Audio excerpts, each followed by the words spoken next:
Hey, I'm Alicia, and this video is part 2 of the Loose Parts Roundup. I was at my parents' house a few weeks ago and I collected a whole bunch of items in their house and put them together in different baskets, imagining that I was putting these out for children to play with.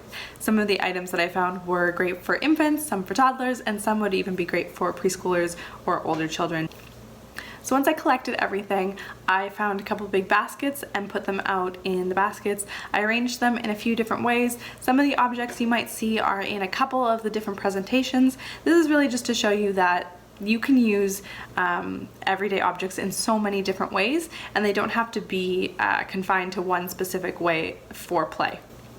I really like using baskets to set things out because it gives it a nice contained feel, and then when the activity is over, everything can go back into the basket, and this can be really helpful for parents who feel like it gets really messy. When everything's finished, you just put it all back in. In these videos, I wasn't planning on putting anything out in a specific way. I just gathered what I found and put it together. So whatever you find in your house, you can put it together in a way that makes sense to you. So when I originally did these videos, I did a voiceover and explained what I was doing, but it didn't really make sense to have that all in here, so I'm going to kind of explain as these videos go along. If they don't match up with the pictures, that's why. Alright, so the first basket, or two baskets that I made, were for dramatic play. I made an accessories basket with some sunglasses, some old phones, a couple random little things that I found around the house. I wanted to show you guys how it's important to add a variety of things. And specifically I loved the beads and the ribbon that I found. You can see my toddler's there wearing it. She loved to dress up with those. I think this little basket of clothes is pretty self-explanatory, but I have some mittens, some hats, some scarves. Look for things that your children can wear in different ways. They can wrap them around their bodies, they can put them on their heads, they can put them on their waists.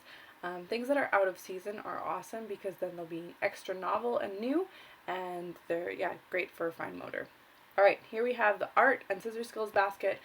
This one was mostly inspired by the stuff that I found in the gift wrap basket, or gift wrap box that my parents had. I love putting out a mixed variety of textures for children to cut. Sometimes it's very satisfying to cut things beyond paper. If you ever had a child who likes cutting hair, you can tell that they're interested in that texture and the way that it feels. So putting out a variety of them can be really exciting for children. And then it can really be inspiring for some new creative expression and lead to some more play and creativity, which is what we want our children to be able to do. So there's that basket.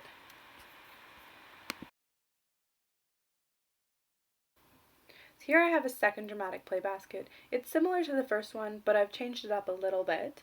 I added some things that I thought reminded me of working, specifically the notepad, the calculator, the carabiner. I think some children would take that and find an important office supply use for it. It's important that children have materials to play with that are similar to what they're experiencing in their everyday life. And if children are experiencing parents working from home, they may be inspired to play in similar fashions. And so if you can put up materials that support that, that is awesome, and that's what inspired this particular basket. Here we have a second presentation of a scissor skills invitation, and this one was a lot more simple. I still added more things, and you'll see at the end I added the ice cube tray and a little container. But this one is a more inviting setup for a younger child, maybe an older toddler or a preschooler who's not really experienced cutting materials other than paper. When children cut things, I think it's important to have a container for them to put the materials that they've cut. This is just helpful for them, especially when it comes to cleanup, but it gives a little bit more structure to the activity. And often when children cut things, then it inspires new ideas and they want to sort, they want to put them in things, whatnot. And so having those materials available already can just be perfect for extending that activity.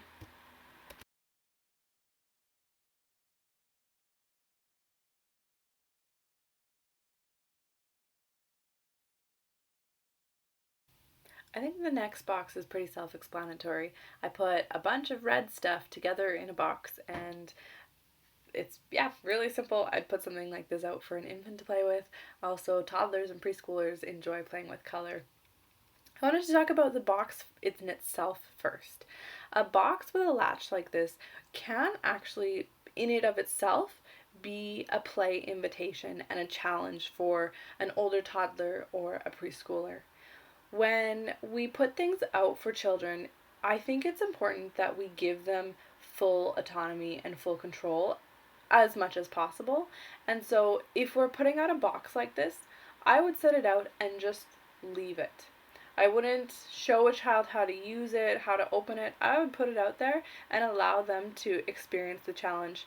And this is where it can be tricky for some parents because they want their children to be able to play with what's inside, but what's inside will be more rewarding and more enjoyable to a child who's now overcome the challenge of opening the box for themselves. So if you find a cool latch box like this, my encouragement to you, or my challenge to you, would be leave it closed and let your child be the one to be excited about opening it and to overcome that challenge for themselves. When it comes to the red stuff itself, putting out things in just one color is an awesome way to introduce children to sorting and classifying. We're not teaching them how to sort and classify, we're just showing them and inviting them to participate in this. Often when children have materials that are set out in a color, they will play with them completely differently than if they had a whole bunch of the same materials set out with different colors. Alright, next we have a party box. This one was super simple. In the same bucket, I put a set of candles that I found, some napkins, and some paper, like the tissue paper star things. One of the things that I think is really important to also keep in mind is that when you're putting things out for children to play with, if you're letting them play with it freely and you're not dictating their play, please make sure you're only putting out things that you're okay with them getting or breaking. So something like these napkins or these tissue paper things, if you're wanting to save them for an important party, don't put them out.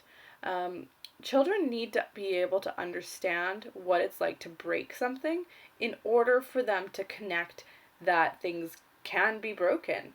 So if they're never allowed to rip or tear or scrunch, or they're getting in trouble when they do these things, they're gonna stop investigating and stop being curious. So if you don't want your children to scrunch these up, rip them, or break them, leave them in your cupboards. So this next basket was inspired by the elastic bands that I found. So I found a bunch of elastic bands and put them in a mason jar and thought, what could I do with these? This one I would put out probably for a preschooler, where they can take the elastic bands and wrap them around the different objects. And this is awesome for fine motor. This is also some children who are like really interested in connecting pieces.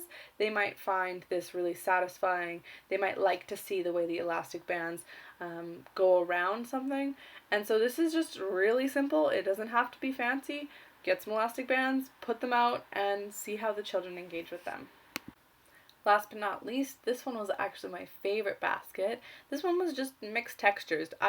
A bunch of the things that I found, I really liked them, and so I put them together and they look really pretty. This would be a similar style of basket that I would put out for the infants in my play classes, where there's lots of different materials for them to touch and hold and feel. Obviously you want to be careful about weight or depending on the age of your infant, what they're going to choose to play with. But I loved the softness of the coasters, the sound of the tin birds when they connected with each other, and I just thought it looked really pretty. This one I love because it's the perfect example of how really simple things can be displayed and presented in a really appealing way for children to play with. Thanks for watching. I hope these videos were helpful for you to have an even bigger or broader understanding of what it looks like to put out everyday objects for children to play with. If you go around your house and find some fun things and set them out, I'd love to see it. You can tag Unfold Learning on Instagram or use the hashtag LoosePartsRoundup.